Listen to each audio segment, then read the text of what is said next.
Hello everyone, welcome. I'm together right now with Rich, who seems to be AFK at this moment.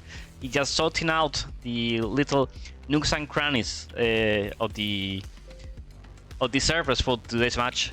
We are just waiting for the last members from VTAF to join us and get ready for today's fight.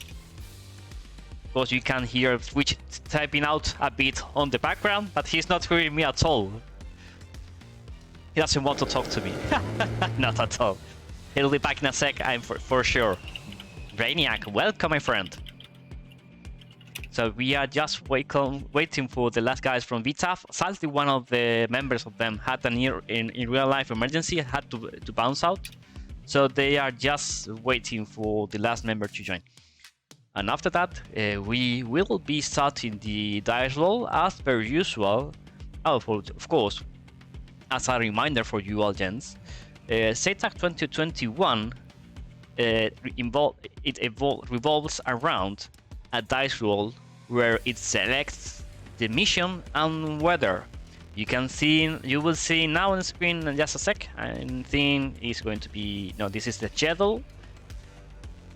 Nevertheless, I show you in a sec later on the maps which are available. Though I've talked with both teams, and they requested to only be Caucasus due to some of the members not having the other maps available.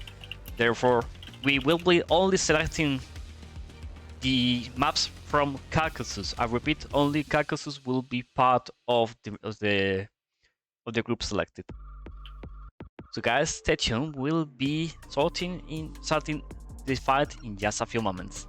And of course, I want to thank once again our good friends from 51st and 100 Kiap, who are the guys behind all this tournament. Of course, we have today with us Rich76, the one and only who is in charge of being sure that all the servers are up and running, missions are up and running, and we all the streamers have everything covered and sorted out.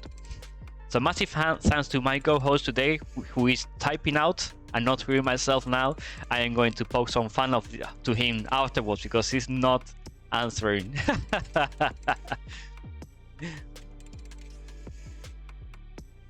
Nonetheless, guys, who do you think will win today? Will it be VTAF and Bravo, who have not so long of an history together as in a team, and but they've been working very well together, also in TAC 21 where we faced them just a few months ago, half a year ago, and they've been improving since then heavily. The other contender, One Trick Pony, and I have within them one of my good friends who is Moss, MAUUUUUUZ or something like that. Butchering names left and right. Of course, we are almost ready, just waiting for the VTAF side to get the two last members to join the fight, and we'll start. Of course, guys, as mentioned, what are your bets? Do you think it will be VTAF plus Bravo, or will it be One Trick Pony? I want to know, and I want you to tell us while we wait.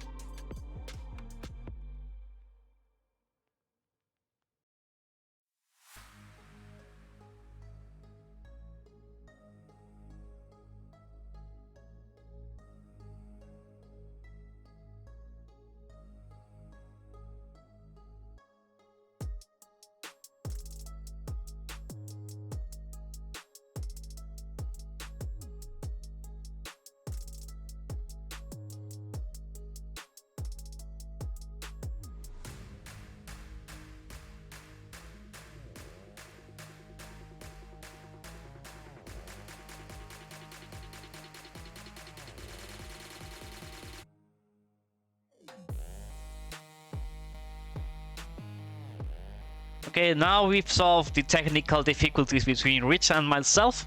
Please, Rich, say hi to the guys. Hey guys. So Rich, as mentioned before, is one of the guys behind the SATAC 21 tournament. He's with the guy who is sorting out all the missions, all the servers, and on top of everyone and everything, so we all are covered for every match. So he's the one who is behind everything and everyone to be sure that everything is in top-notch order for the fights. Hey, it's all good. It's my pleasure, and obviously it's not just me. We have a lot of help, as you know, as yourself, with servers and streaming. So it is a team effort at the end of the day. Couldn't do it alone. Yeah, and that's the best part. That's one of the things I love seeing from your side, Rich, and the rest of the groups on 51st, is that you are all dividing the work. Yeah, absolutely. So of course, yesterday I did mention a few of you guys, but I know that you know best than myself. So far I know that the team behind are you, yourself, Breakshot, and also Technetinum, but I don't know if there are more guys behind everything which is happening right now. Oh, everybody in our squadron has their role to play. Just obviously, some get more limelight than others, but yeah, we're definitely working as a squadron here, along with our partners, yourself included with the streams, and for providing the service. We thank you as well. We're all learning our bit here to make the best event possible. And of course, you mentioned it. It's all from my side. It's my pleasure always to see this happening and just getting the little community, which is DCS, more involved and working together to make things happen. I think that's the most beautiful thing for sure. Absolutely. So let me check, because this seems that lately there are many bots on the Twitch. I have some kind of bot telling me to buy something. Oh gosh. Yeah, Break's been having fun with that on his end as well. Chaos. Okay, I'm just checking with the guys, because this seems that VTAF is ready to go with the dice roll, and I'm checking with oTp, and if they are ready, we'll go with it. Ah, sounds good.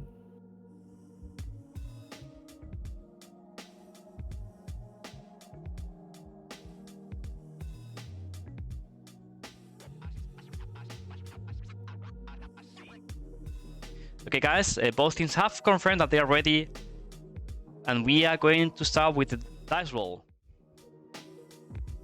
So, of course, first and foremost, I have to re-mention that we have, for all the tournament, we have 5 different missions: Kimen Rasmat, Laban Fujaira, Ras Liwa, Xochimoth, and Tbilisi Sukumi, and each one of them have 3 different weather states. Of course, yesterday we had a stream where we had good friends from New Zealand who were having breakfast during the fight, and good friends from Leading Edge French having dinner where they were fasting, and we had an overcast environment, and we'll see how it goes today. Of course, I did talk with both teams, and they have requested to go with Caucasus due to some limitations regarding maps for the members. Therefore, we will be doing the dice roll, but only for Xochimoth, Tbilisi Sukumi, and that's all. Okay, so we have only from 1 to 6. That's going to be the dice roll for today, just for you all to know. So, Rich, you ready, mate? Yeah, I think I am, man. Perfect. So we are going with the dice roll. Rolling in 3, 2, 1, now. Number 6, which is Tbilisi Sukumi, midday with real layer clouds. Okay, so let me inform the teams, and we are going to get the server ready. So stay tuned, and we'll be starting in just 1 minute, guys. 1 minute, and this fight between VTAF and oTp will commence.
Wait, sorry. I've been talking for myself for a long time. I didn't notice. I had the microphone turned off. Sorry, gents. My bad. So of course, I'm going to start everything from scratch. Oh freaking god! Oh, don't worry. My bad. Since I needed a coffee, I'm drinking it right now, and since it's coming a bit too late, so I don't have to restart once again talking from scratch. Nevertheless, and let me do so while we wait to get both things up and running, shall we? So of course we have on the top part of the screen we have right now Bravo plus VTAF taxing getting ready on runway. On the bottom camera we have already oTp on runway and waiting. Of course, we'll be showcasing the skins and the teams in a bit more in just a few moments. Of course, we are just waiting for the last member from oTp, as far as I can see, to get lined up on runway. And Bravo plus VTAF are getting almost ready. They are just backpacking. Because this opportunity is a very good one for you, Rich. If you you don't mind presenting the teams to us, do you have any information to share with us? Yeah, no worries. Obviously, we're asking the teams a little bit about them, and I think I'll start off with VTAF here. So they're a squadron of mixed nationality of Turkey, Russia, and USA, which is an interesting combination there, I must say. And when they were asked a bit more about their team in general, they replied with VTAF were active in the PvP community for exactly 1 year now. Bravo Squadron as our really close friends, and they met in a scrim last summer and started a journey together, and are now acting under the same name. They've been in TACT and SATAC now, and basically now merged with Bravo. And a fun detail about them they also said is, that I found quite amusing, is since they have 3 different nationalities, sometimes their comms come out in those languages, so there can be 2 or 3 languages going on at the same time, which I think for keeping an SA in a picture it must be hell. But hey, if they can make it work, they can make it work. I mean, I'm surprised. I mean, me and my team, when we are up in the air fighting, is such a chaotic scenery with only 1 language. Always I can only think of 3 languages at once. Yeah, same here. I'm very, it's crazy. But yeah, if it works, it works. If it works, it works. You don't mind, please tell us about OCP, who we have now on camera, so the guys can know a bit about them before we start. Absolutely. Give me a second here. Okay, same for OTP. Most of all OTP pilots come from Germany. So, and when asked a bit about their squadron and when they were formed, OTP was founded in September 2020, where there were only 4 pilots, where one of them was in a free shift system. So originally that was causing problems for organising trainings, as your usual training is a 4 versus 4. So, you know, 3 versus 4, not ideal. You know, you want all your pilots there. They're now up to 9 pilots, and they're trying to fly against teams at least 3 times a week. So definitely, from small beginnings, have definitely grown out now. Some previous experiences in the PvP. They were flying in TACT 211 and 212, SATAC 2021, and they also flew GTAG's 1 versus 1 and 2 versus 2 events. Any fun details? When asked any fun details about your squadron, they replied with us there is no fun. Everything ends in absolute panic. We will see ourselves as newbies and try to get better and better every week. The most important thing is to keep having fun, which I think is a really good mentality to have in this sort of competition stage of DCS. So definitely very wholesome squadron with a very wholesome name as well. Yeah, of course. I have a good friend between OTP lines, and he's Moth, who I told Morton than not, and I can tell just talking with him that he has his bunch are very, very fun guys to hang around with. and I'm happy to be covering the match. Of course, nevertheless, even if Mouse is my friend, we will be being neutral for all the fight and purpose. So all you guys still tune, feel free to relax. Nothing will be happening here regarding that. Nevertheless, one more little detail I should say before we start is that this first round is going to be played only 5 against 5, from what I can see. And I think that both teams agreed to have a 5 against 5 because one of them could not master the 6th for the first round, if I'm correct. Yeah, so we had a little scheduling issue. So the best compromise we could make for everybody is that they fly round 1, 5 versus 5, and then round 2 should be back to the 6 versus 6 format. So yeah, that's fine by us. Because at the end of the day, you know, as long as the guys are flying and they're both teams are happy, you know, that's all fine by us. Yeah, and that shows a good formatting for all parts to be sure that both parts can have fun and participate in these kind of formats. But okay, guys, this is we are going to start with a countdown to the fight for today. So let me start the chat and going for it. So 10, 9, 8, 7, 6, 5, 4, 3, 2, 1, go! Match is alive. Let's go. Let it begin. So interestingly, we're having a quite similar formation from both teams. We are having on the VTAF plus Bravo, we are seeing only 2 Hornets plus 3 16s. And the other side, from oTp, we have 117, 1 Tomcat, if I recall correctly, 2 18s and 1 16, which is quite a similar formation for sure. Of course, Rich, you've been commentating already a few times with the guys. I know you've been on a few other fights. If I recall correctly, oTp did face someone else on Friday, which I cannot recall right now. Yes, NCA. NCA. Oh, okay. Yeah, I was... Ojo, sorry. I'll say they did, which they did very well against. NCA is a relatively new team, and I think that was their first PvP match they ever flown. So great sportsmanship by them. It was definitely a very strong oTp win, but you know, it was all good. NCA enjoyed their time, and obviously oTp got some flying in. So yeah, it was a great match. Yeah, of course, oTp do have more experience, and NCA yesterday they did surprise us, nevertheless, with the performance they did. Really, I was amazed for what we saw with them, and I'm happy to see those kind of teams popping up and getting ready. And of course, having oTp on camera forming up information for the camera, that I love even more. Absolutely. Okay, guys. So of course, sorry, not this camera. This other one. That's the one I want. No. No, sorry. Still getting sorted out with a third camera to roll with. Still too many things at once. Working. Yeah, still working on it. So of course we have on the top of the camera we have good friends from oTp rolling up, taking off from I forgot. From Tbilisi, being starting as blue side, and we have VTAF starting at red side, starting off from Suyumi Babushara. And you can see already on camera, there are many clouds to be seen. Let me put them on big screen for a sec. There are many clouds to be seen in the area. And that's going to be a hard thing to watch and see how it's developed. Because, let's be real guys, even this area that we are going to be facing both teams is somewhat flat.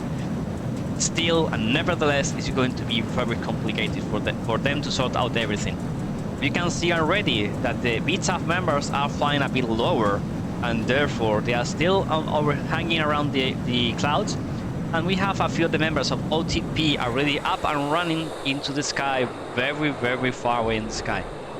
So guys, let me hop in for a sec into the TAC view so we can check everything out there.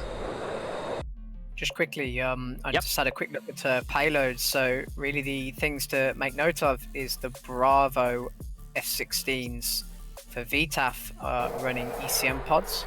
And something I thought was quite funny is one of the F-18s on oTp are running a double ugly loadout with 3 Sparrows.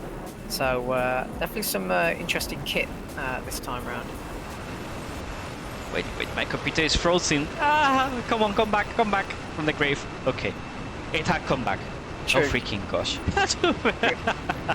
My computer is starting to struggle. Close one. Oh freaking gosh. I was going to try to showcase the what you were mentioned, because Yep. I think that's interesting to see for sure. Let me get into the cameras with VTAF, what we have here right now. 116 from VTAF, carrying with the three drop tanks so far. That's going to be SATAC on the front area. Let me get the camera on them to be more interesting to watch. So now we have Archer on the trailing SATAC right now, being followed also by Grasshopper / Hoggy. Also we're carrying with the 6 drop tanks plus the 4 Fox 3s and the 2 Fox 1s. And now we have on the other side of the area combat and the formation, we have Bobcat, who is carrying the ECM pod, as you well mentioned. And that's something very interesting regarding this tournament, that we are seeing ECMs being deployed for the tournament. And that's something we are not usually seeing, on nice detail. And of course, the last member from the group, Predator, coming in was also an ECM. And of course, I want to jump into this camera for a sec, because I think it's going to be easier if we do the entire formation like this. oTp is just fine information, all of them. Be sure that they look good on camera, these guys. It also gives a tactical, because again, they're hiding their hand, as it were. Obviously, from VTAF, it's looking like they're going to stay as they are, or open even wider. Where I think oTp are sort of waiting to see what VTAF are going to do here before opening up their formation and showing their play. Yeah, definitely. We'll be checking in a sec. I want to present the guys on camera, so we get to be a bit of recognition. So we have Coma leading the fight on the 18. To his left we have Moss. To the right the 17 Rudy. And on the bottom I'm going to use this camera because you can see everyone from here, because they are so freaking close. We have Asphalite just on the front of the 18, and trailing we have the Tomcat, who is Kel. We have up there, just trailing the formation and getting ready for today's fight. Okay, this is really not working sometimes. Okay, so let us get it sorted out, because the fight is going to be starting, almost right now. So let me show first the tag review, and we can see that you well mentioned SATAC is on the lead, as we were mentioning before. It seems that VTAF plus Bravo are going for a very standard formation. 2 on the front, in the center, 1 on the right, and 2 guys on the left trailing to the northern area of the fight. And oTp has decided now to start dividing. And I think they are going for something very similar. Yep. They are going for 2 guys to the northern area, Moss to the center, and Coma and Rudy going to the southern area. So it seems that so far it's going to be a very standard deployment of tactics of formation for the start of the fight.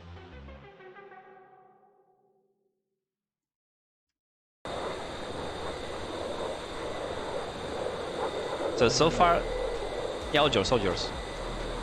No, I'm just thinking, because I've been spectating a few of these fights.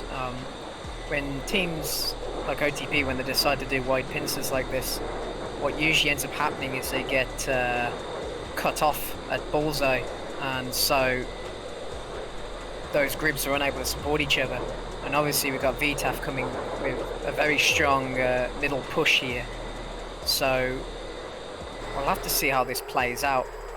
But yeah, we've only got 1 fighter for oTp coming for bullseye here, so we'll see how this plays out. But yeah, for oTp, they really want to make sure that those pincers don't get cut off into separated fights,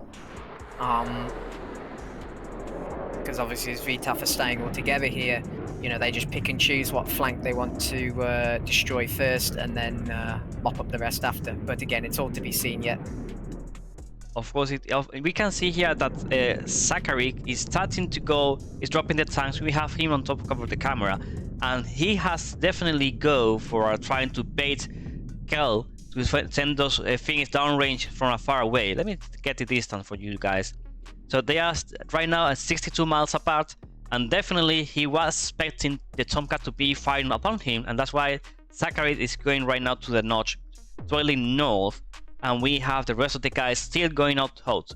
But definitely it seems that Nazgul, the driver, and KGL is the Rio, if I am correct. That's information I missed before. So it seems that they've not been baited by it, and they are definitely aiming to be pushing harder, closing up.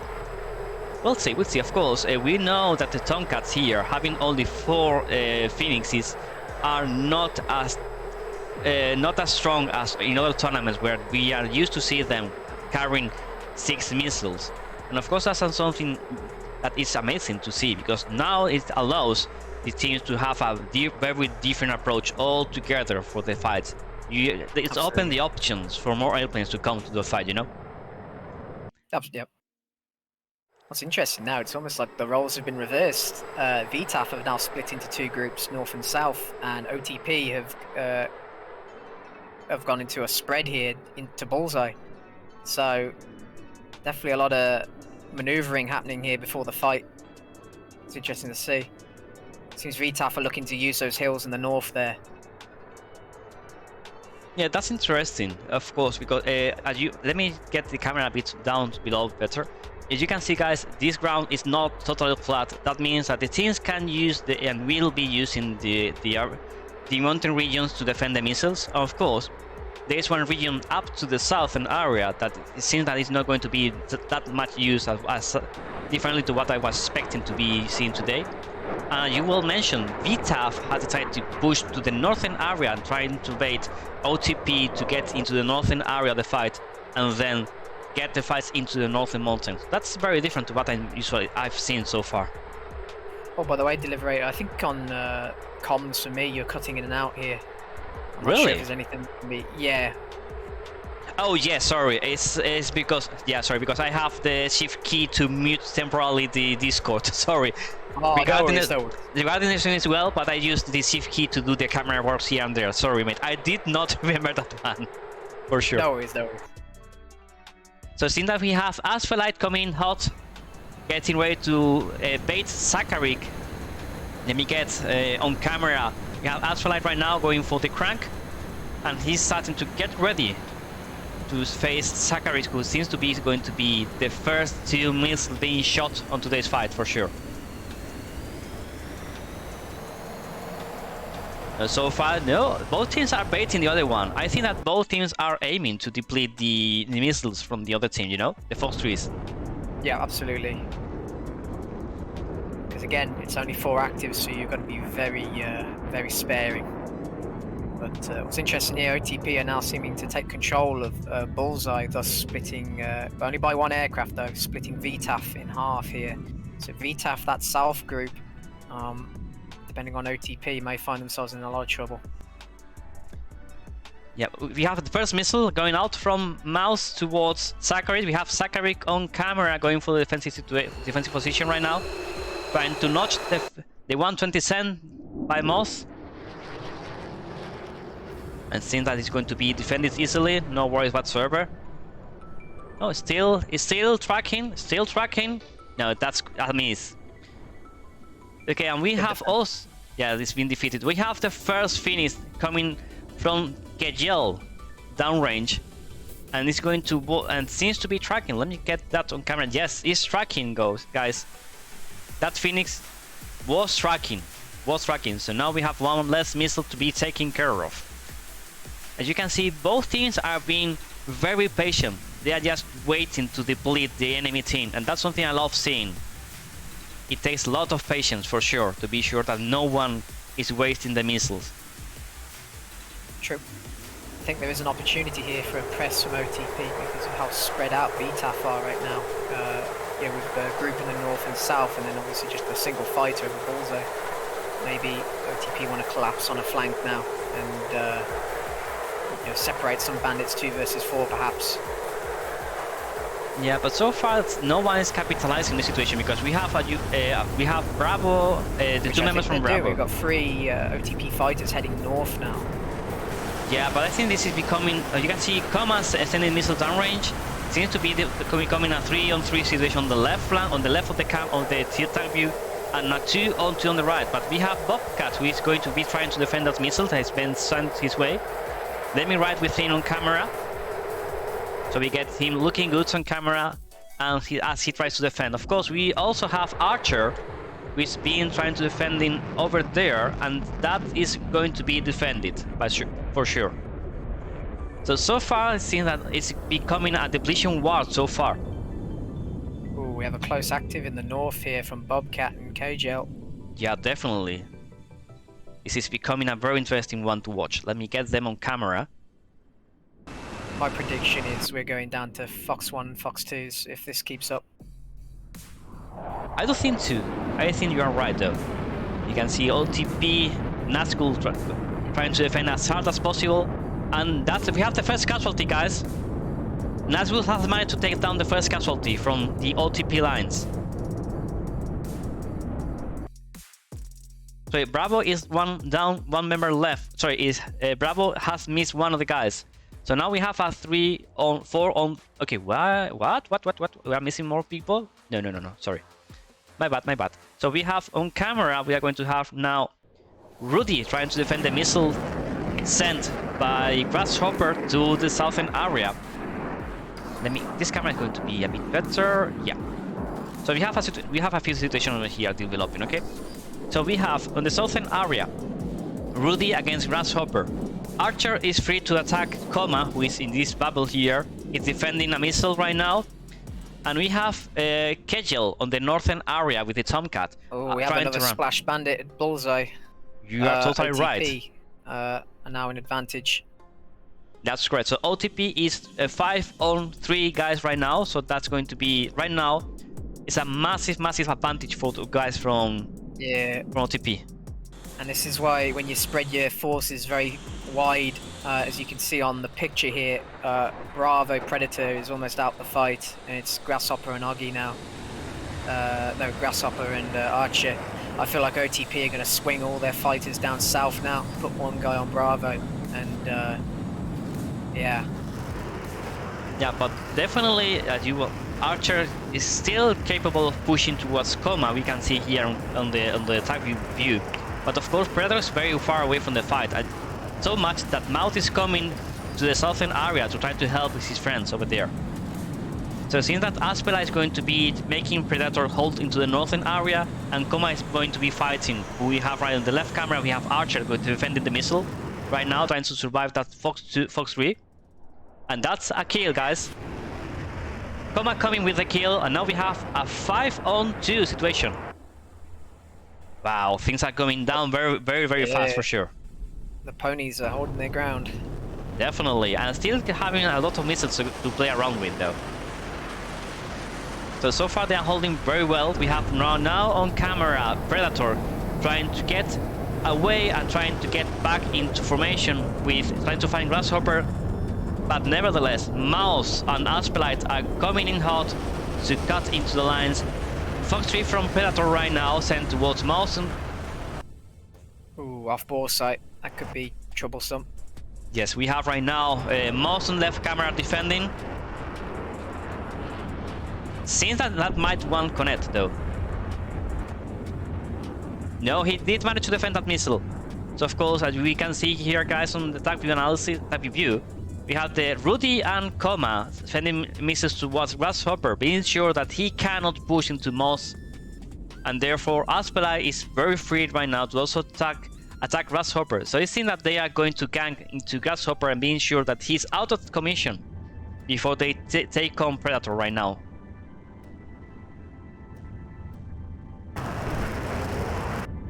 Okay, that's a kill. We have one sole survivor from Bravo right now. This is coming down very fast though. Gotta love it. Yeah, I think those first early kills were, again, after you get punished through it massively because it allows the enemy to just select a flank and crush it. And I think that's what we had in the north there. And now it's just a simple grinder on oTP's side, but hey, you know, weirder things have happened. It's all to play for yet. Yeah, of course they have 4 guys, and of course remember guys, oTp has to come back home and land, so they need to land to declare the victory.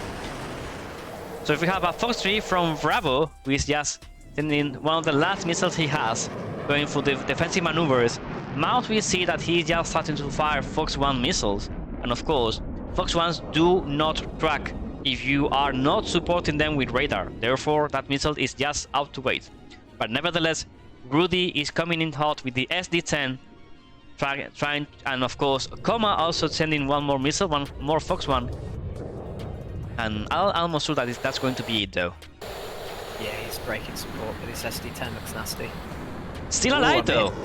Wow. Nice defense. Nice defense, mate. Looks like we're heading for the merge, perhaps. Come on, Predator, you can make it. You can take Rudy there, mate. Come on. They're just going for the match right now. We have Predator on camera, looking towards Rudy, who is just going for the match right now. Of course, Asphelite is coming in with the Fox 1. Fox 2, sorry. Fox 2 incoming to Predator, and that's a kill. So guys, that was the last survivor of Bravo team, and therefore oTp has managed, so Bravo and VTAF in this tournament, they are carrying the VTAF name all together for the entire tournament, but nevertheless they are the 2 teams I mentioned who have just joined in the fight. So of course this first round goes to oTp once they do land on runway, so they still have a bit of more way to go, and they need to go RTB to their home base, and let me get that on camera. Still a long way to go though. Stability, I cannot ping it, I'm afraid. But basically it's just they have to go up to this point, okay, with the 3 airports over here. But that's where they have to travel right now, and they still have a bit of way to go. You can see they have to fly around 80 miles, and so far there are plenty of guys. Should not be a problem for them to come back home. We having 4 of the oTp members of the 5 who has taken off for this fight. So of course, let me use this opportunity to do a bit of showcase of the skins of these guys, because really they do deserve a bit of love for the skin creators. oTp is carrying this beautiful dark and yellow skin for the Hornets, with also a Hornet detail on the inner part of the vertical stabilizer. And one of the main difference I've seen for the oTp skins are they are using them in a very shiny state, very new state compared to other teams who do prefer to use them like in a somewhat used state. Of course, not only all, but one of the things that I've seen that I love the most about these skins is that the Viper is carrying on the top area. You see more standard skin, just all full black with a orange detailing. But you go to the bottom part, that's where these skins start to shine, where you can see all the snake detail, of course referencing the Viper. It is a lovely thing to see for sure. So gents, what's around? Of course, oTp has really came on top, and we've seen that they did manage to win a 4 to end with a 4 guys still alive. But yes, Bravo and VTAF are a very good team, and I do expect them to come back stronger for this round 2. Yeah, I think so too. But having a rewind, I think that early loss in the north and also over Bullseye is what definitely put them on the back foot, as it separated their last fighter in the north from the main 2 aircraft in the south. And oTp were able to exploit that to whittle them down one by one. Yeah, definitely it has shown that these kind of formats and tournaments, once you lose one of the guys, it's very hard to come back from it, and also to even win the fight. And oTp is an experienced squadron already. They know what they are doing, and of course it's not easy to come back from that kind of situation though. It isn't, but it is possible. It is possible, and we've seen that. Yesterday we have a good friends from New Zealand and Australia against Leading Edge, and we saw that, I don't recall who was, I think it was, yeah, it was the New Zealand guys who were 2 guys down compared to leading edge, and after that they almost won the fight. Yeah, that was such a good fight. Yeah, it was such an epic one for sure. I think looking back on that one though, I think it's he left his afterburner on in his defending of the Fox 2, which sealed his fate unfortunately, but that could have gone either way. Yeah, and definitely, of course, their experience shows. When you, of course, we here, this is now that VTAF has lost the first round. I want to see them coming back, because these kind of situations showcase really who has more experience or not. Because if you lose first round, you have 2 options: you yourself get demoralized. Okay, and that's something that tends to happen for the more new teams, more newcomer teams. But the more experienced you are, many times it makes you get your energy back, so you can come throwing more punches in round 2. And that's something I'm pretty sure that VTAF and Bravo will do. I know they have what it takes, and I want to see them going back with it and being sure that they put a good fight into this tournament for this round 2, that we're going to be starting once oTp managed to land, because we can see them flying formation. They are chilling out, no worries whatsoever, just making sure that they are looking good on camera. These guys, really, they know that I love my formation flyings. For all of you who doesn't know me from before, guys, usually we had a joke for the streamers in other tournaments where we said that the teams must land information to be given the victory for the fight. If not, they are disqualified. And I'm curious to see if oTp will carry the tradition from other tournaments here or not. So far they are doing pretty well though. Let's see how brave they are. Let's see how brave they are for sure. I mean, luckily they have an aircraft to spare to come back into the ground, and if they crash, it should not be a problem. So far we haven't seen any crash or landing, and that's a great thing for sure. That's the last thing you want to do, to crash on landing after that tough fight against your enemy, and just crash and burn into the runway. Not a beautiful end for sure. That would be a very happy ending, let's put it that way. Yeah, it is going to be. But VTAF and Bravo guys, I want you to shine round 2. I want to see a round 3 fight, and I want to see both of you team being the best at your top-notch pace, being the best you can be, and showcasing that on today's match between VTAF plus Bravo and oTp 1-3 Pony. But of course, while we wait, I would love to ask you, Rich, of course for you guys, nothing of this is planned, this is just purely improvised, because I just want to poke up, I want to make something a bit different from time to time. And of course, I must ask you guys, how did the decision to start SATAC went though? What was the thought process behind starting SATAC? Well, it's been a 51st tradition for a while now, obviously going all the way back to 2011, and we just felt the time was right to bring it back. You know, as a squadron, we got to that point where we felt we could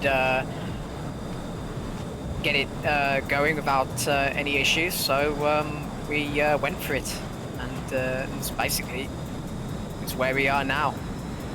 Not really like crazy complicated or anything. It's simple as that, really. Well, of course, it's not as simple as you say, even if you are making a great thing for this tournament. That's true. It's not as simple. There are the nitty-gritty details, but yeah.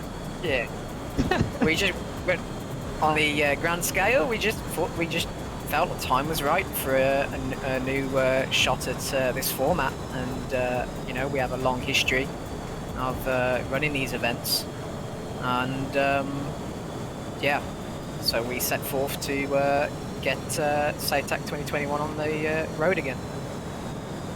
Yeah, and I love to see that though, because SATAC being the first tournament, as far as I know, and please correct me if I'm wrong, the first tournament who did start for DCS altogether.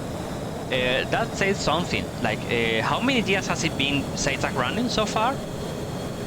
If you even remember. I think the first one was in 2011. 2011. So a long time ago. Wow. 11 years. Oh, Yeah. I mean, it was even DCS invented at that time. I think it was like DCS 1.5 maybe. Maybe I'll have to check on that one. But yeah, definitely a long running competition, and you know, and it's kind of just been the central pillar, you know. And then you've had people also, you know, splitting off and doing their own things, which is great to see. You know, the more tournaments, you know, the bigger the community, and as the community grows, you know, you can do more things. So yeah, as I say, you know, we just felt it was time to return our event to the competitive scene, and yeah, here we are today. And definitely that's a very, very nice thing to see. I mean, of course, me personally, it's been not so long since I started on the DCS, and not so long since I started with the PvP side of DCS too. And of course, I didn't have the opportunity until now to really get in touch with SATAC as a tournament. And having it back, I love to see that. And so far, you are making a very, very good team effort to make this happen. Yeah, absolutely. It's not easy, and but as I say, you know, we wanted to give it a shot. We wanted to come back with a bang, and I think we've definitely achieved that that goal there. Yeah, and of course, now that we still have a bit more time till oTp lands, yeah, just almost on runway. Yeah, for you to know, guys, we can see them already on camera. There. Yeah. So we can see them already on camera, and they seem that they are going to start doing a bit of a showcase for us while we get them on camera to land. But nevertheless, while we get the guys from oTp on the ground, I would love to know what are the most difficult things about organizing these kind of tournaments. It's the little things, strangely enough. The big challenges come easy enough because they're very easy to sort of focus down and not go, you know, get it sorted. But it's the little things, you know.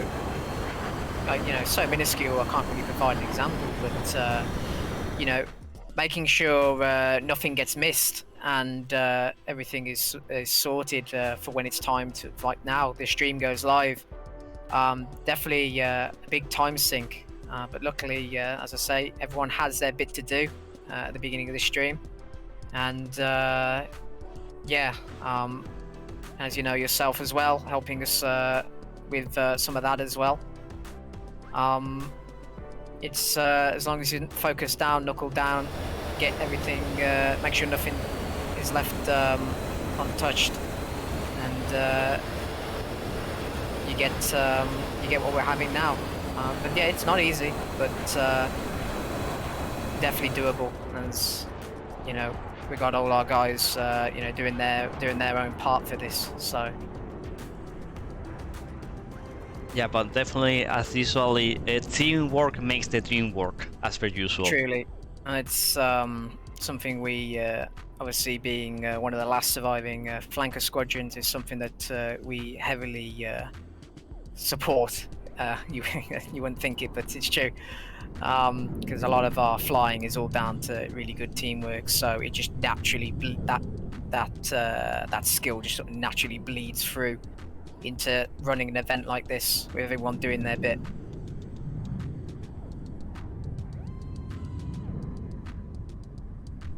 Yeah, and of course we have just oTp going downwind right now, just going for the overhead pattern. We can see that Rudy and us flight just in the trail. We have on camera Mouse.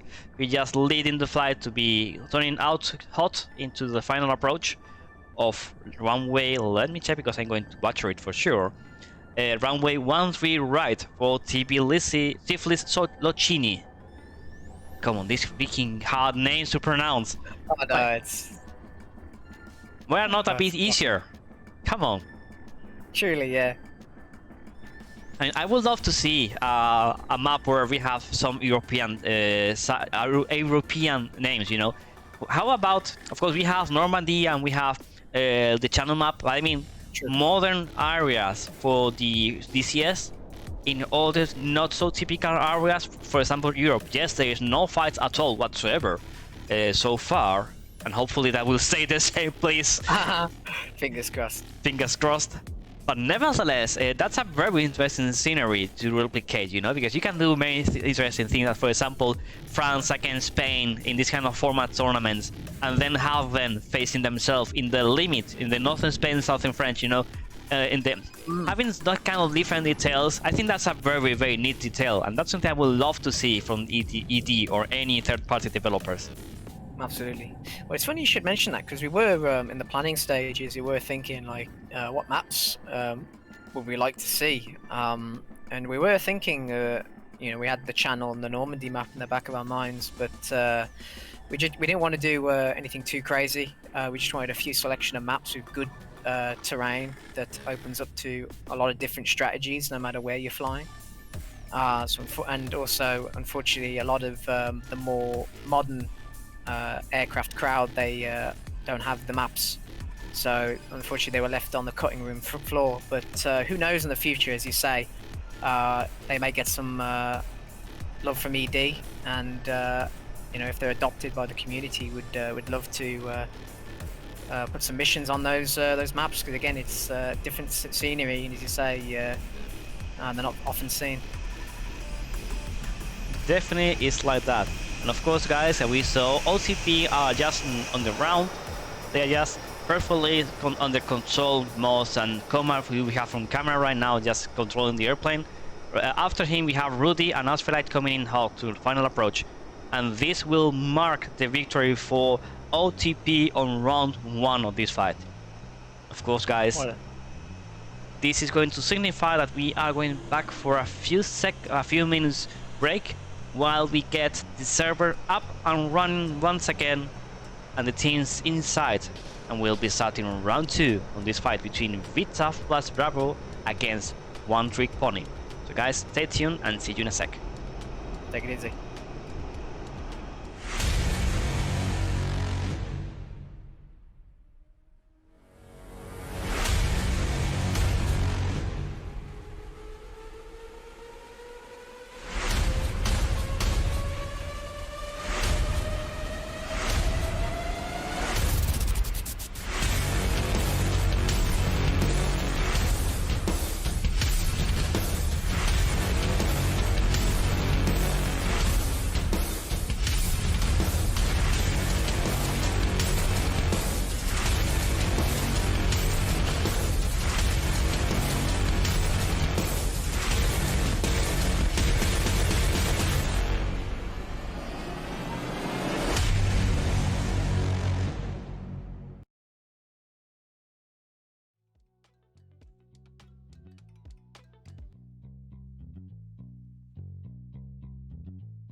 guys, just to inform you guys, we are taking a bit more time than usual. Sorry for the delay though. We are just waiting for the last member. I have the guys in the chat.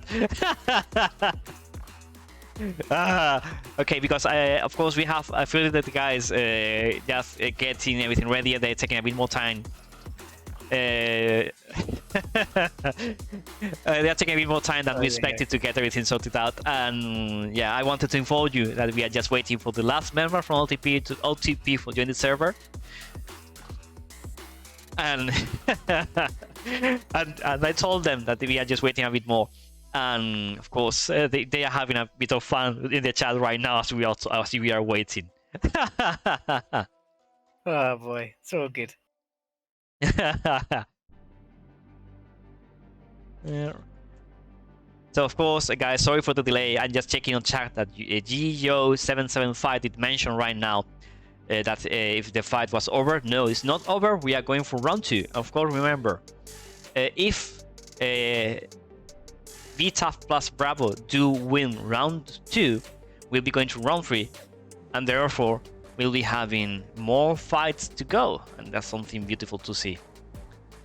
And of course, later we will be doing a type analysis, and I'll check with both teams afterwards if they are available and up for an interview with them. Because you know, guys, that I love doing a little interviews with the teams, so you get to know them, who they are, how they were facing this tournament, and those kind of things. And of course, you guys are.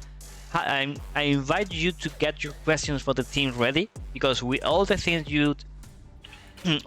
you mentioned, we will be asking them anything in your part. So be sure to get them lined up for after the fight for the interview before we go to the tactical analysis. And of course, that also goes to a good friend Rich76, who is with us today as co-host, who has joined just on the nick of time to start the fight for today. Hey, folks.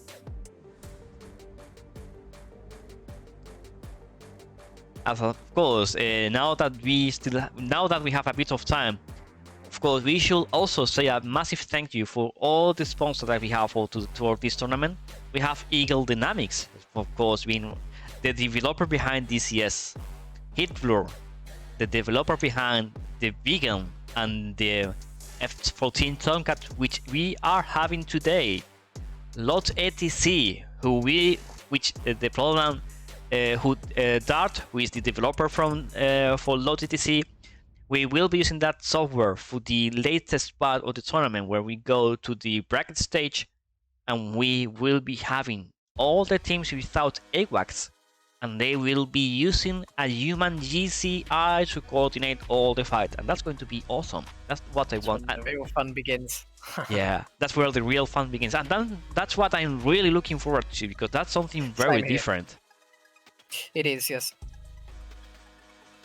Of course, I'm also missing to mention Magnitude 3, who is the developer behind MiG-21, and I know a few other modules, which I don't recall right now. Do you remember by any chance, mate? Well, they're mainly known for the MiG-21 outstanding module that I think, actually, if I'm not mistaken, was it one of the first third-party full FID modules? I think you're right, though. So they've definitely been around the block, and they got their F4U Corsair coming out shortly. Yeah, and that's the thing I'm looking forward to, like really looking forward to. Yeah, I know, it's going to be a great module. It's looking, yeah, I think it was advertised in the latest news post from ED. So yeah, it's shaping up real nice. Yeah, and of course we have 51st Jumbo asking in chat, who's that scrap Rich 76? Well, guys, I can only say that someone I picked from the ground before the fight. I saw him just when I was getting into the commentary booth.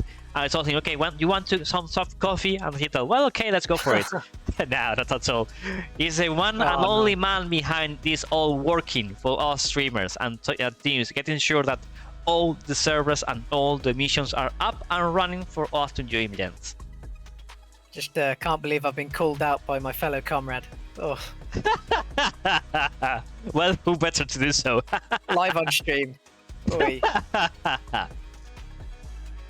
And of course, regarding we were mentioning all the sponsors, so we were a good short with because of the pull by Jumbo. I couldn't hold it out.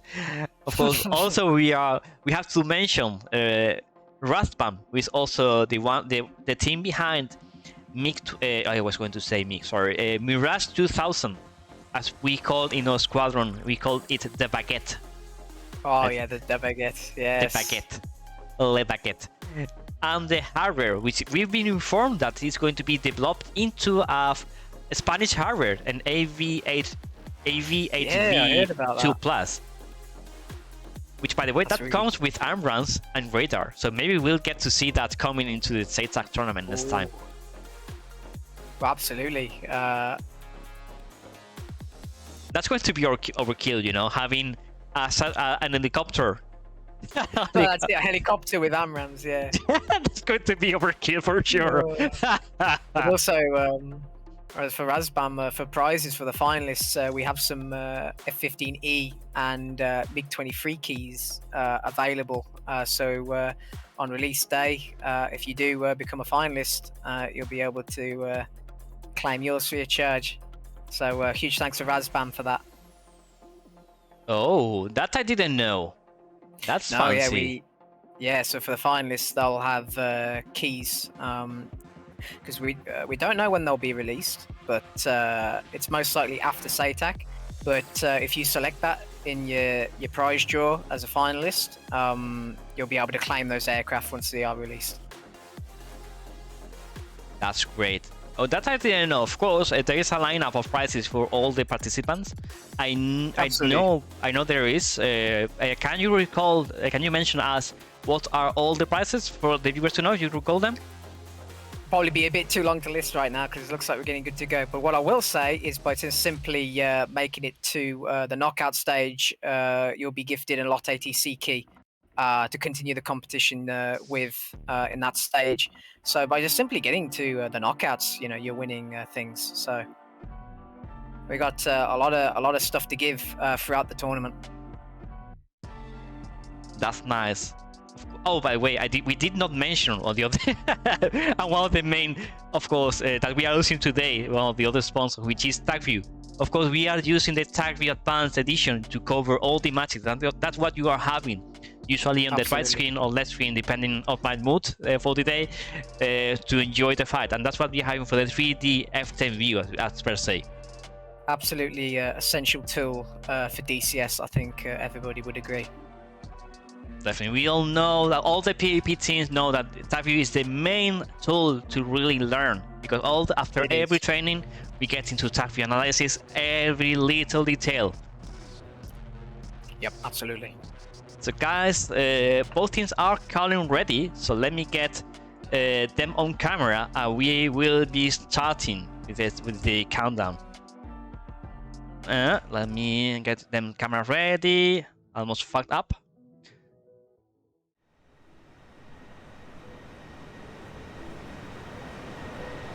Okay, so we have on the left camera we have Bravo plus VTAF, and on the right camera we have One Trick Pony.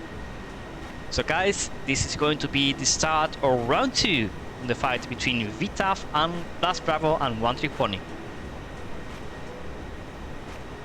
We are going to 10, 9, 8, 7, 6, 5, 4, 3, 2, 1, go! And round 2 is alive, gents. And of course, for all the viewers to know, in case you didn't know, this tournament, all the teams, once they deploy the first aircraft, as in the selection of aircraft for the round 1, that's the final decision of aircraft for the entire tournament.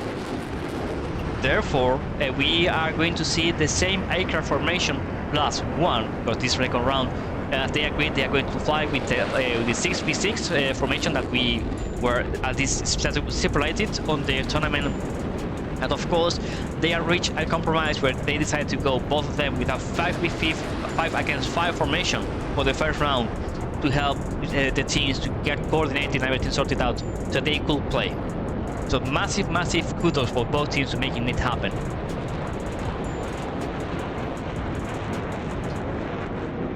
course, we have already OTP up and running in the air.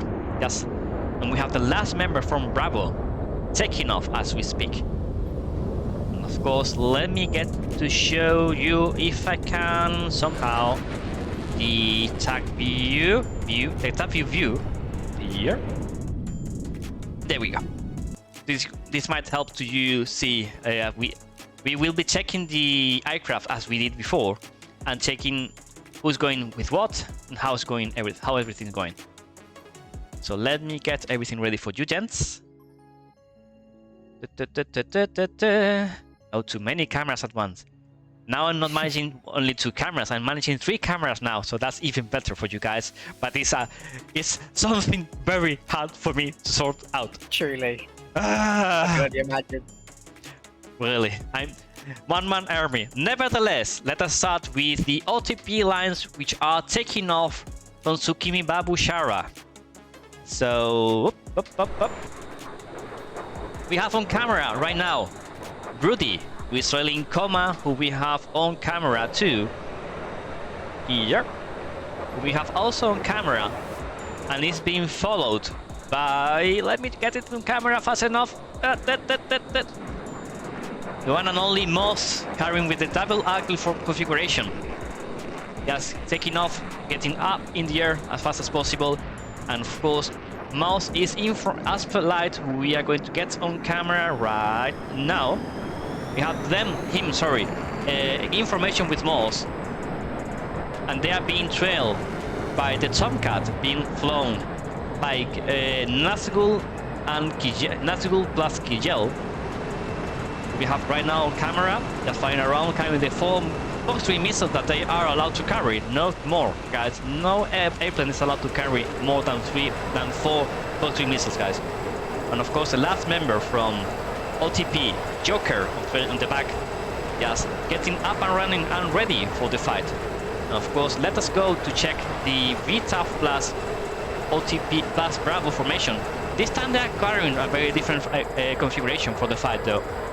As in deployment of tactics, we can see Archer right now, who we have going to the northern area of the combat himself alone, and of course he's being followed very far away though by Sakrik, who is carrying this beautiful scheme this beautiful livery for a 16, and those 2 guys are going to the north, but they are making this. Oh wait, we are missing someone.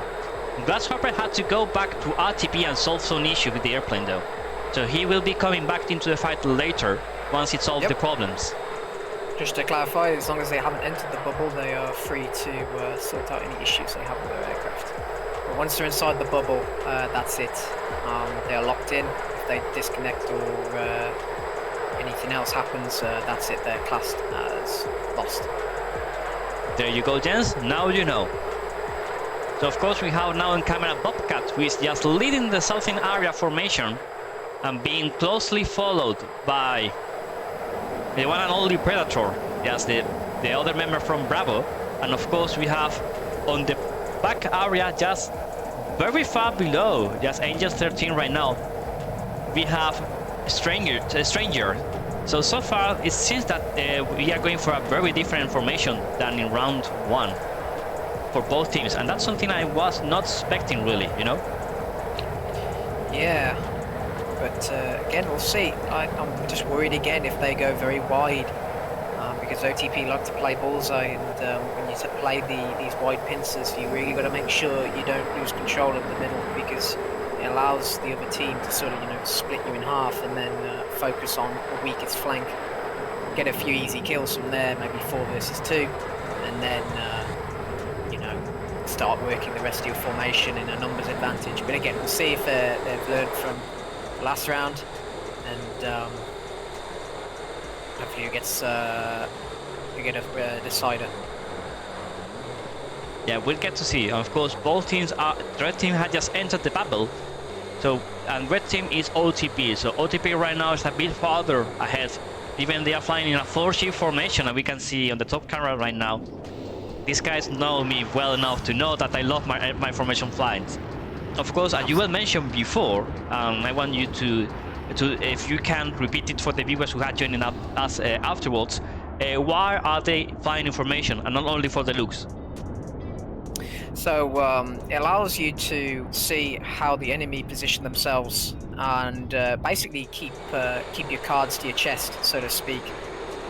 See what the enemy does, and then you, from a type formation, you can go into any sort of combat formation you choose or any tactic, and the enemy don't know what you're doing until it's, you know, you decide. So I think it is a very big advantage to come in a tight fingertip formation, or you know, just relatively close together, as it just allows a lot of flexibility from your tactics and keeps your enemy guessing on what you're planning.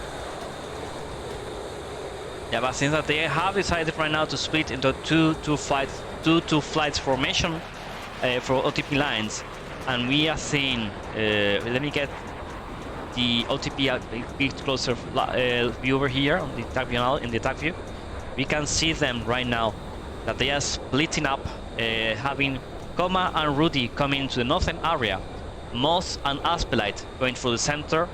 Gel, it seems that he's not really committing to send a downrange any long-range Phoenix, so it seems that he's going to be chilling out as before. And Joker in the trailing, just chilling out there, Angels 25, sorry. Of course, from Bravo side, let me also get them on camera, shall I? So of course, for the side of Bravo, we have quite a different formation, where we have, on the front area, we have Bobcat being trailed by Predator, Angels 21, so they are just hanging out there, chilling. We have Bobcat on camera, by the way, right now, and we can see from his position, we can see Bravo Stranger set with just Angels 31, and of course we are finally seeing Grasshopper taking off and joining the fight. But that's not all. We have on the northern area, we have quite a situation, as we mentioned before, where we have the two guys from VTAF, Sword and Archer, trailing to the north, trying to go for a pincer attack. And definitely that's the thing I'm looking forward to. I want to see this plays out for them, you know? Yeah, true. Though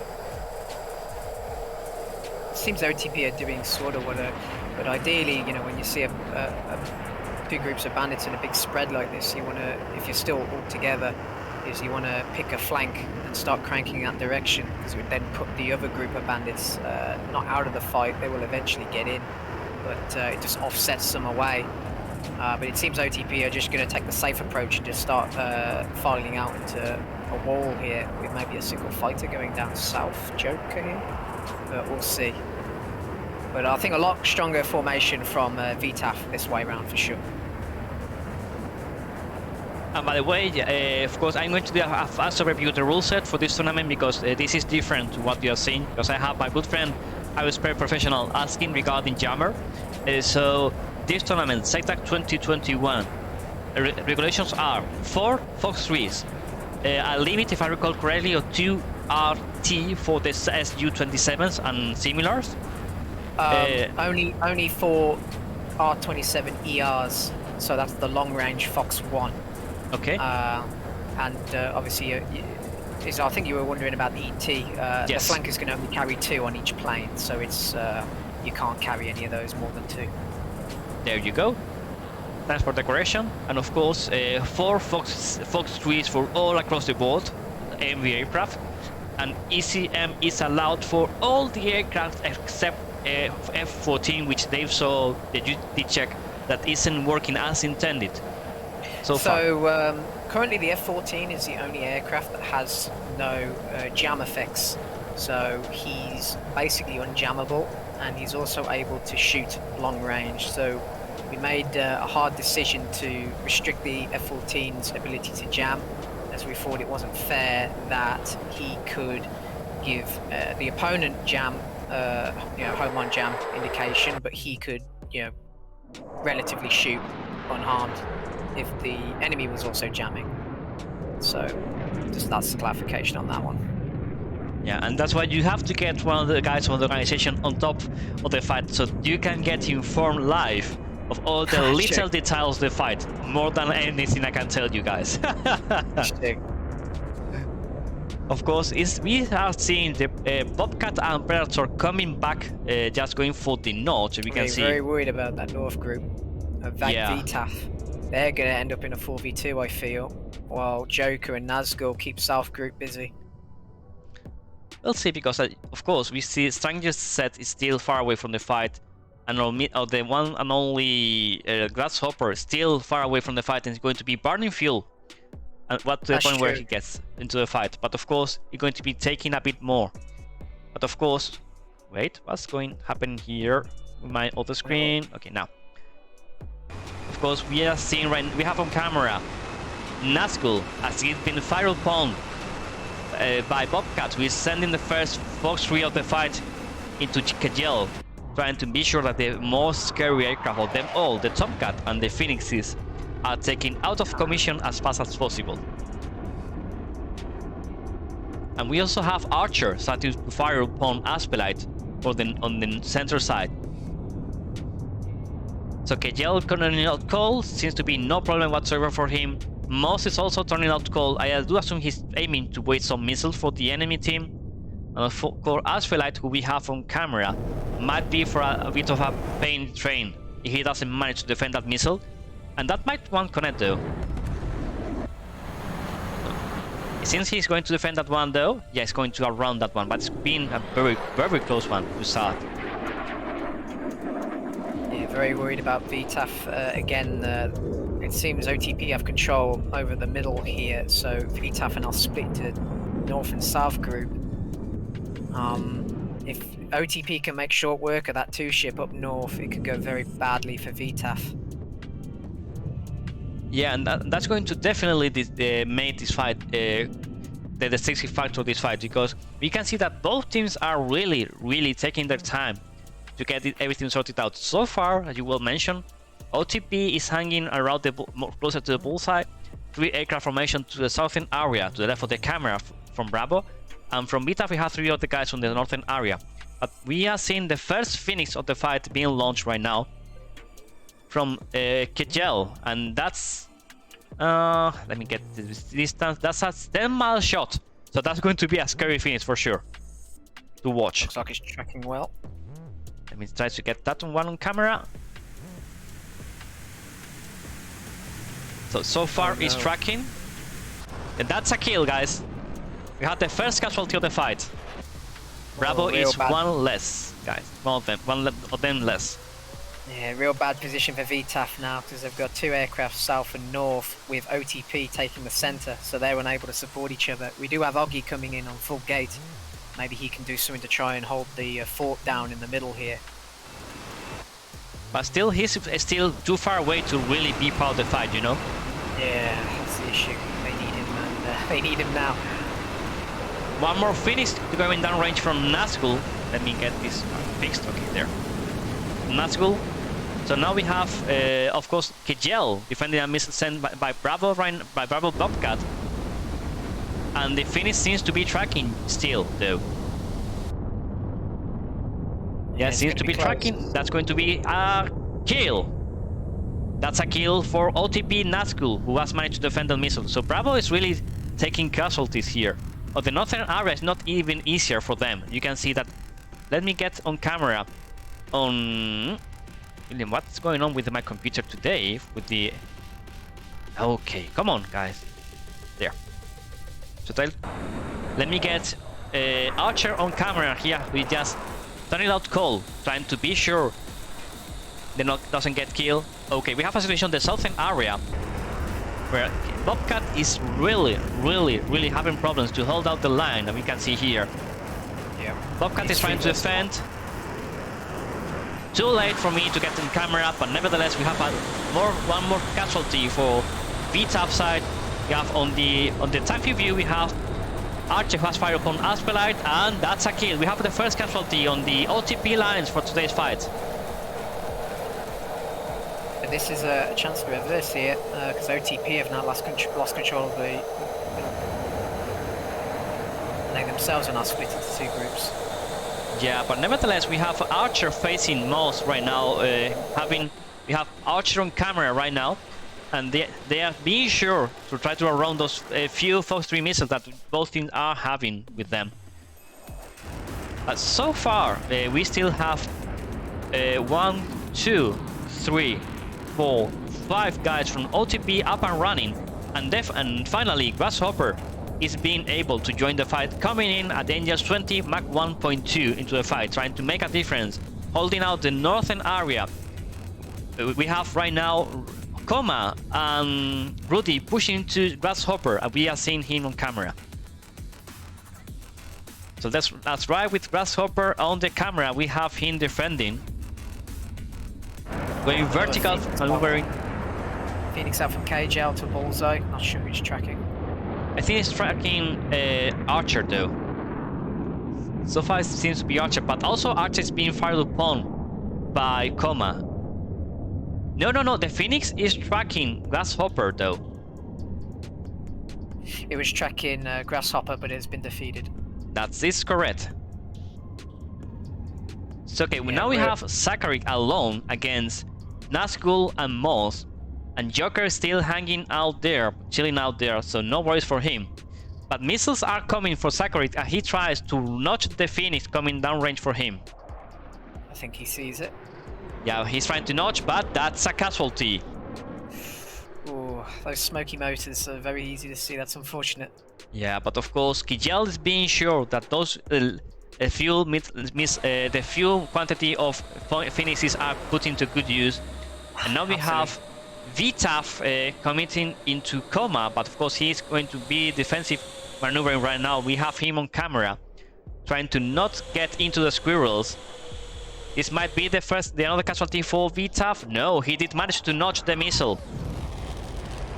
But Rudy looks like to take over. Yeah, but of course we have a 7 out from Mouse. That is correct. So we have Joker in the southern area getting out because Grasshopper has managed to put a missile down there. 120 against 97 we saw there. Of course, Archer is defending missile there, defending as hard as he can. He's been sandwiches between oTp, Rudy, and Coma. Let me get him on camera if I can. Got the view from Rudy. Out. I think we're in the merge. Yeah, we are on the merge. Coma coming in from the north to support the merge. That is correct. So I'm going to do a bit of zooming into the merge right now until... Okay, that's a Fox 1 coming in, and that's a kill. Okay guys, so now we have a situation where only one member from Bravo and VTAF is still alive, Grasshopper, who is right now exchanging missiles with Moss. We can see on the camera right now. He has managed to defend one of the missiles. Let me ride with Grasshopper on camera. We have him just doing a single man army against everyone. Yeah, but who knows? Yeah, but since he's down to Fox 1 though, he doesn't have any more Fox 3 missiles. Oh, that has taken a hit. Still in a flyable condition it seems. A bit under control, even if it's smoking. Yeah, but he's missing about the aircraft and still flying though. So of course he's not yet out of commission. We'll see if he managed to really survive the merge, and that's going to be a kill, gents. Wow, what a fight. Yeah. I gotta love this. I mean, definitely one thing I've loved seeing from oTp side, that they did manage to hold out, wait, and make Bravo and VTAF come into the terms of the fight, you know? Absolutely. They definitely held strong definitely in the middle as well, and I think that's what played into the win there, because again VTAF are pounding away in the north and south, but eventually they're just unable to support each other as oTp manages to hold the middle ground to keep them separated. Yeah, of course, Bravo has really put up a good fight. They do show that they keep on working and they've been keeping on improving since we did face them on other tournaments, and I love seeing this impressive work of all the teams today, and for the rest of the teams that we are having.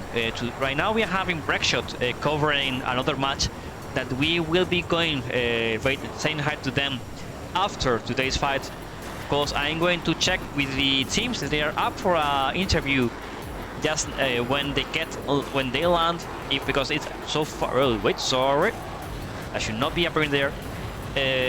I'm going to check with the teams if they are up for an interview now that the round 2 of this fight will come to an end once oTp is on the ground, down and control, and we'll have to wait for 72 miles for them to arrive there.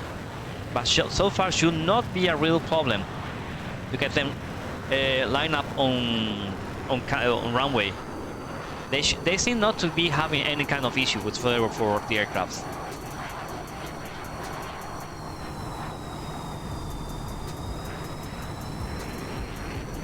Okay, and of course, let me try to do a bit of recap, shall we, for today's fight, for this round? Yeah, absolutely. Let me try to see if I can make this happen here.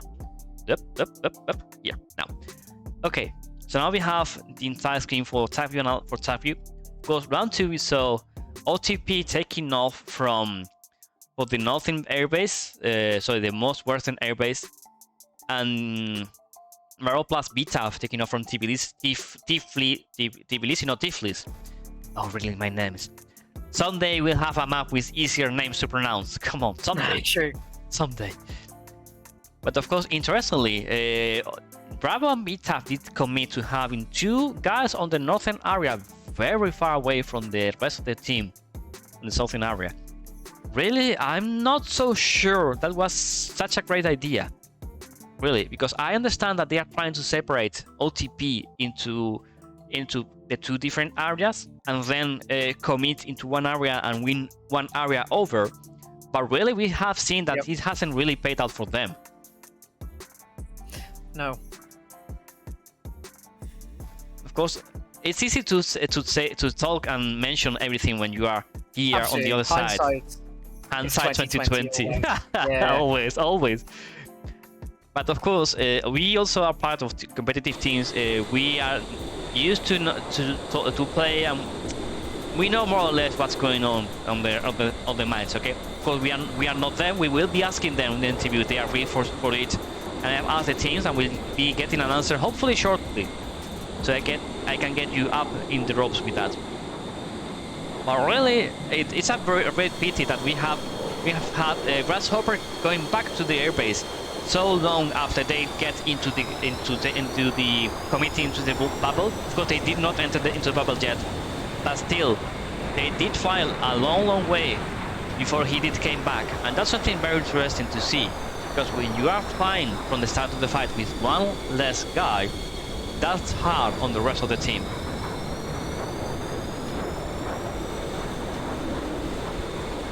And of course, from oTp side, we saw that themselves, they did divide more standardly with 2 guys on the center to right to left, and just decided to hold the line over the bullseye and wait until Bravo and VTAF wasted their Fox 3 missiles, which they really held out initially. They really were waiting for oTp to see, okay, what are they going to commit to?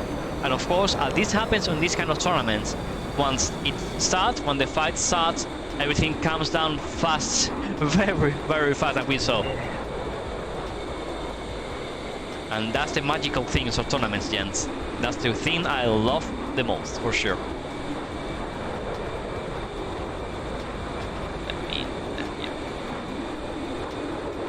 So guys, be sure to get your question lineup and ready, as we will be asking the teams if they are available for an interview, and I would love to do so, because who doesn't love to get to know the guys behind the screen?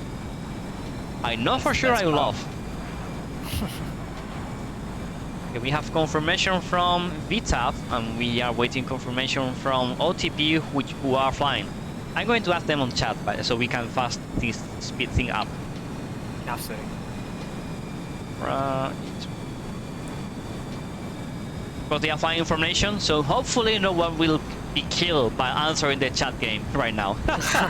Fingers crossed. I think the flight lead should pick the phone up on that one. Okay, we have Aspelite is confirming he's available. Okay, for the interview. Aspelite confirming. Okay, let me get him on the group chat. Aspelite, and nope, here, there. Okay, there we go.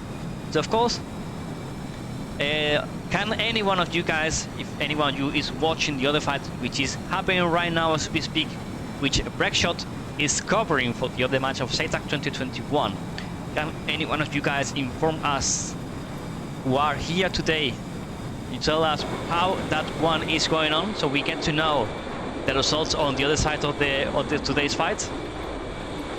I think, from what I can gather, I think it's 1-0 to SBQR. SBQR have just finished fighting, and one lone aircraft is attempting an RTB of about 75 nautical miles. They had quite a dramatic dogfight, so it's all questions now if that Tomcat has enough fuel and to score the winning point. Oh, what an interesting fight to watch. Be sure to watch the replay. Absolutely. I was only able to catch the very tail end of it, but yeah, it went down to 1 versus 1 BFM with Tomcats. Oh gosh, really? Really. Well, this round being played currently, yeah. So definitely it's going to be an interesting watch. Oh freaking gosh.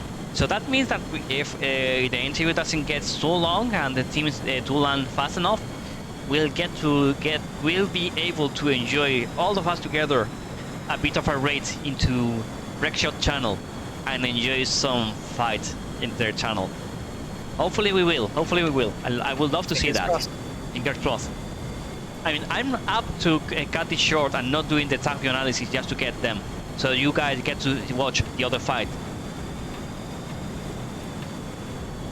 Of course, we have the beautiful standard formation from oTp. Oh, these guys really know myself good enough to know that I love my aircraft formation flying. Yeah, bonus points. Bonus points. I will allow you to win this fight just for that, gents. Can we get... Yes, of course, you are part of the organization team. I think we can make our new rule here and now, because you are here with us. Like, teams do have to land on formation to win the fight. How about we give them half a point if they manage to get down for the group stage? Yeah, middle ground, of course.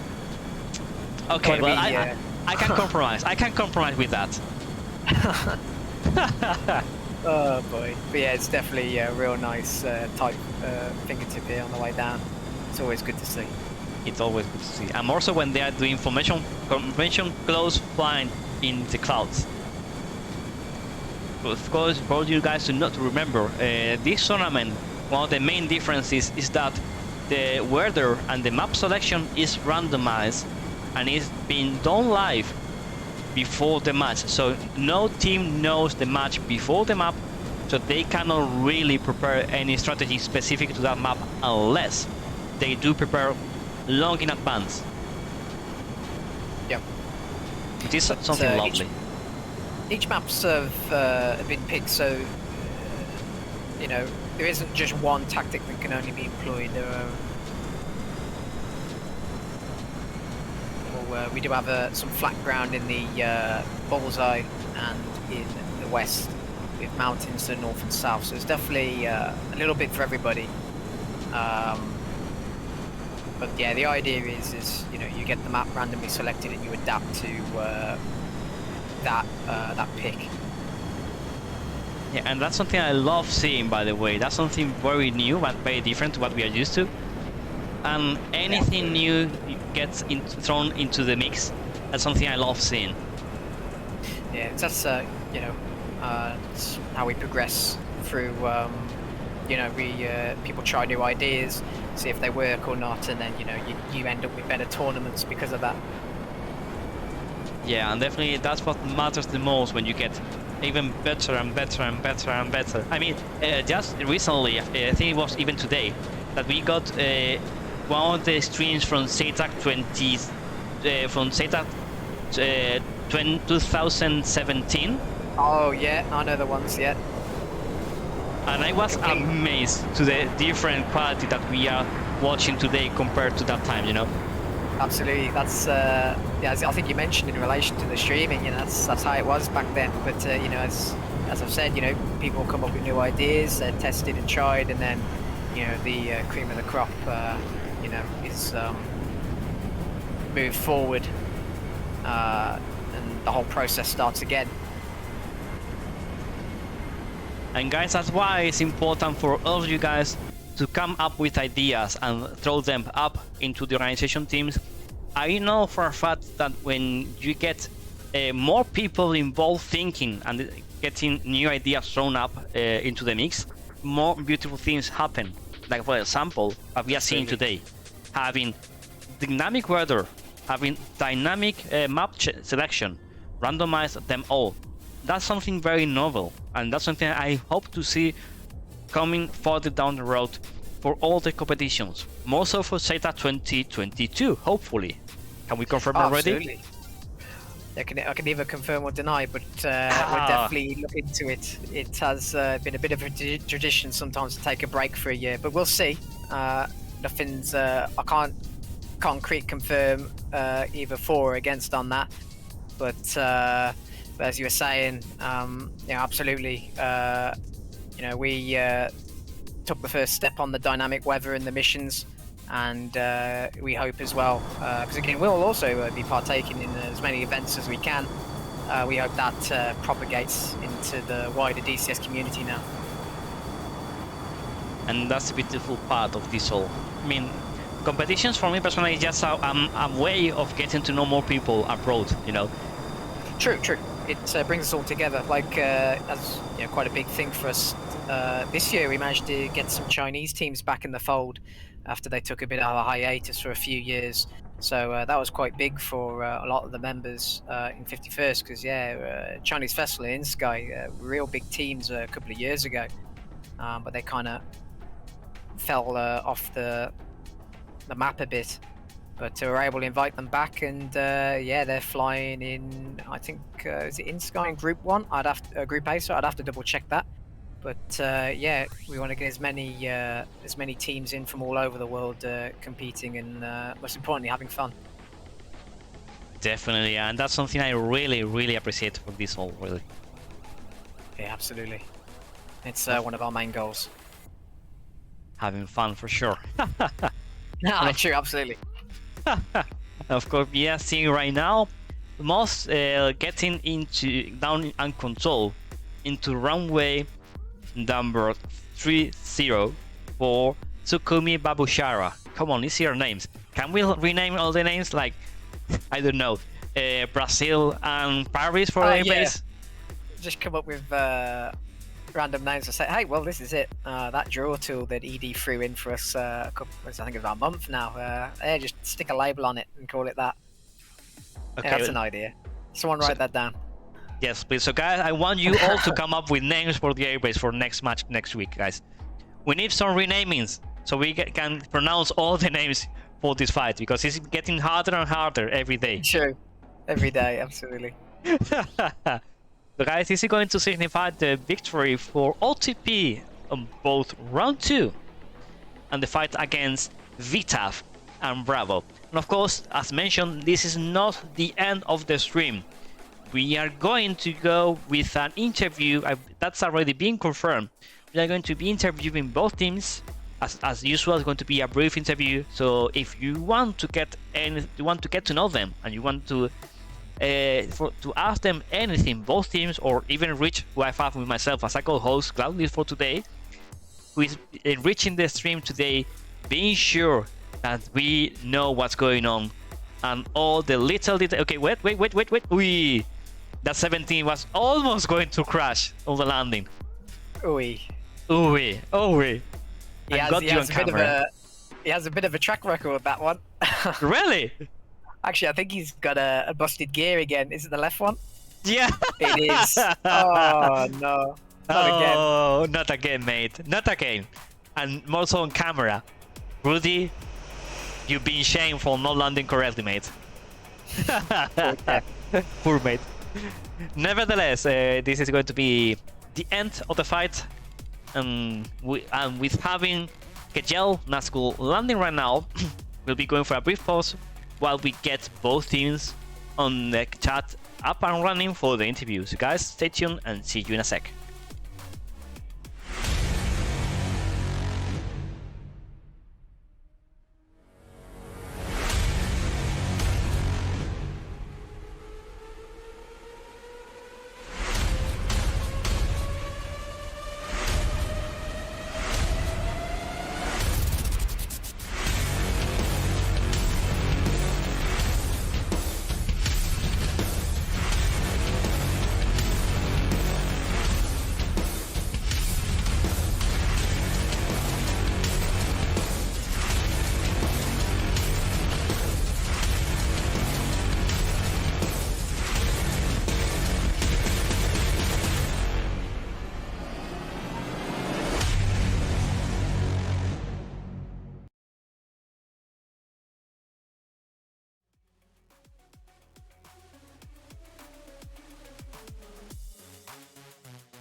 Okay, guys, now we are together with Archer to the left of the camera. Please say hi.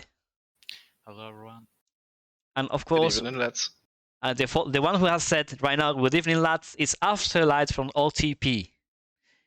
And of course, me, myself here. And of course, to the right, we have the one and only Rich. I was going to butcher the number, 76. Hey, folks. You can always shorten it to Rich if you'd like. It's all good. Okay, then I will be sure to butcher some numbers here and there. Rich Just, 69. That's watch out if you see a flanker with a red 76 painted on it. Perfect. So first and foremost, congratulations are in order, my good friends from oTp. Thank you, thank you. And really, really well played for both of you guys. I was surprised that Bravo and VTAF once again are coming into more tournaments and being more experienced bit by bit. It definitely shows that you are improving bit by bit. Yeah, we try to play as much as possible we can. It definitely shows. And also, as we mentioned with your bio, you both, VTAF and Bravo, did join together as one team since SATAC 2021-1, and so far you've been flying together since then, and that's lovely to see.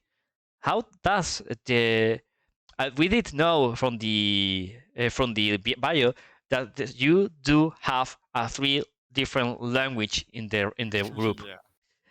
Yeah, so that's correct. how do you manage to cope up with that? How do you manage to sort out anything with 3 different language altogether? Must be magic. Definitely. Yeah, mostly it's not 3, it's almost every time, every match we speak 2 different languages. Some of the guys from Bravo's side doesn't know English enough to speak, so they just go straight with Russian, and we try to speak English, and it's fun.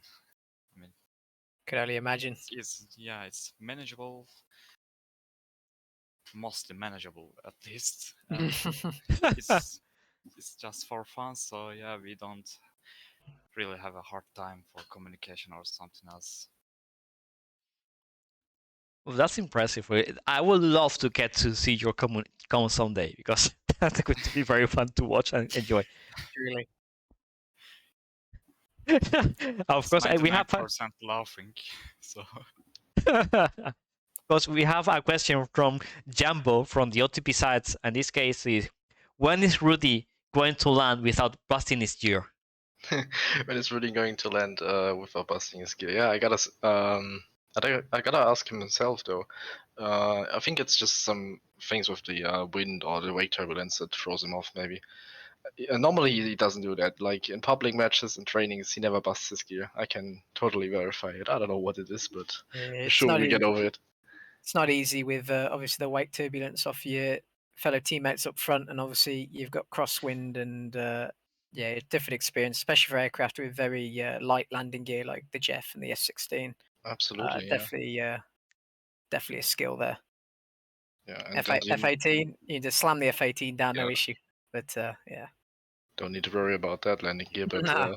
especially because you don't know which side the rate turbulence is gonna throw your plane.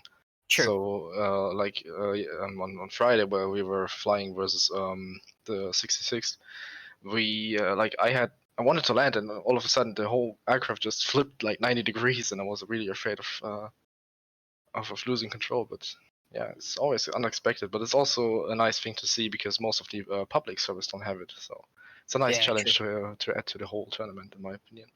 Yeah, by all means. Just quickly, update the stream here. We have 2-0 to SPQR from the other match. So Oh, SPQR victory. Definitely a real good finale to round 2 there. That's definitely worth picking up on the VOD. yes, please do, guys. For sure, get into the. I was going to butcher some names. To SATAC 2020 SATAC Discord, which is 51st PVO Regiment. I don't have the link for the Discord though. Do you? Sorry, do you have it Yeah. at hand, Rich? Yep, I can send one over. Yes, please put it on chat so guys can get to know where it is, and therefore that they can get up to speed on when the next match is going to be coming on, and all the latest information regarding SATAC 2021 tournament. So of course you guys will be seeing the message on chat, and afterward you will be hearing us mentioning it. So guys, that's what it is. Delayed stream for sure, so we'll know that everything is running up and perfectly for all the guys. So questions are coming, guys. I want to know, Bravo plus VTAF, how do you? Why did you spread so much in round 2? Because I saw that you did commit 2 guys to the northern area, which the last remaining member who had to go RTB to repair the airplane, and the 3 guys to the southern area. And I want to know what were the thoughts behind that tactic deployment. Well, we usually spread the wings from Bravo and VTAF to, the 2 sides of AO, and Grasshopper did break his landing gear after takeoff, so that was a little problem for us to maintain the shape we wanted. And yeah, I don't know what that went wrong, but we had a really bad positioning both in round 1 and round 2, especially in round 1. Round 2 is like more manageable, but we lost so many on the Bravo side so quickly, so it became a problem. I was trapped on the north side, tried to fight, my aim7, aim9 didn't react. Had problems about positioning as I don't know why, but yeah, we'll have to work on that. Well, of course, it's hard. Having so many different languages and having to get everything sorted out, and people who doesn't speak English. The connection just gets lost. Yeah, it's hard for sure. And of course, it shows. I mean, those little details, and until you get to really understand each other, and with many more months and years of training, it's not for you. It's for all the teams whatsoever. It doesn't matter really the language, but of course the language barrier adds a bit of more complicated thing on top of everything, and it takes a bit more time to get everything sorted out. But nevertheless, you are improving bit by bit, really, and you are doing a great job so far. Thank you. And of course, I have to tell my guys, Aspelite from oTp, I want to ask you one most important question. Why did you go for the formation flying to the combat area to look good on camera? Yes or no? The formation flying on to the AO and from the AO back is always standard by us from us. So yeah, of course we want to look good, but it's also good training for us. And yes, it looks cool. That's a side effect, I think. Yeah, I think there are definitely some skills that you develop by flying, tight formation that help in sort of teamwork and working together wise. that may not be automatically apparent, but definitely in 51st we prioritize good formation flying before any combat training will take place. That's true. I didn't remember that one, but of course, at U51st do also the same. That's flying formation flying into the AO Yep. before the fight. Well, yeah, as I said in the stream, it has its tactical purposes, allowing you to hold your cards, so to speak, to your chest while you see what the enemy are doing. And then maybe you can do a counter tactic to what they're doing. But outside of that, we believe that it just develops cohesion and synchronization in the flight and keeping people focused on the way in. But that's a lot harder to prove factually. So take it or leave it. But at least that's what we believe. Of course, we have one question for you guys coming from Jambo, or the guys from 51st. Question is for both you, first for VTAF and then for oTp. What do you think about the overcast weather? Do you think it's overkill? Because so far the viewers are enjoying it, but of course, Jambo is interested to know the participant side if it's way too much or it's manageable or not. Well, this weather was manageable, but our first match was with overcast and rain over the mountains, so it was a little bit too much, but it's fun and it's something different. But the weather today was, it's cool. But I say to reach as well, we want night missions. Yes, can neither confirm or deny, but who knows? As we get to the knockouts, there may or may not be some extra missions sneaked in on there. We'll have to see. Yeah, we need some missions with nighttime, no moonlight, and thunderstorm, whatever you have. Oof, the whole Monty. Throw them Yeah. all at Right. once, please. Your feedback has been recorded. We have it live, so be careful what you say because it's being recorded right now and will be put up into the 51st YouTube later on for all of the guys to get to know and hear you out. So guys, of course, one of the things that we've seen during the fight, and it's something I would love to confirm. I saw that in both rounds, both teams initially were very, you both were waiting to confirm how everything went on. But I saw that oTp and at least of what I could think I saw, everything I saw that you were expecting VTAF and Bravo to waste those so few Fox-3 missiles that they have, and then make it happen for you, then go back aggressively into them. Of course, so that said more or less the same from the VTAF side, and I want to know if that was your intention, first for VTAF and then for oTp, and how do you think it played off?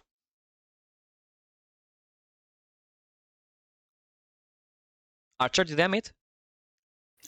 Oh, I have missed that. Can you repeat that, please? Yes. The question is, I saw that you were both teams waiting to waste missiles on the other side, at least what I could see.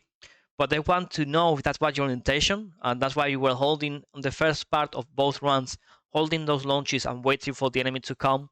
And how do you think if this has paid off or not for your fight? Yeah, it's quite an intention.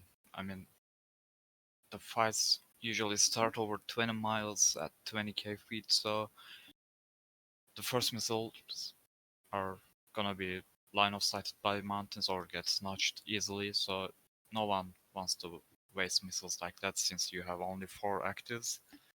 So yeah, that was on our intention to try to be more conservative about missiles.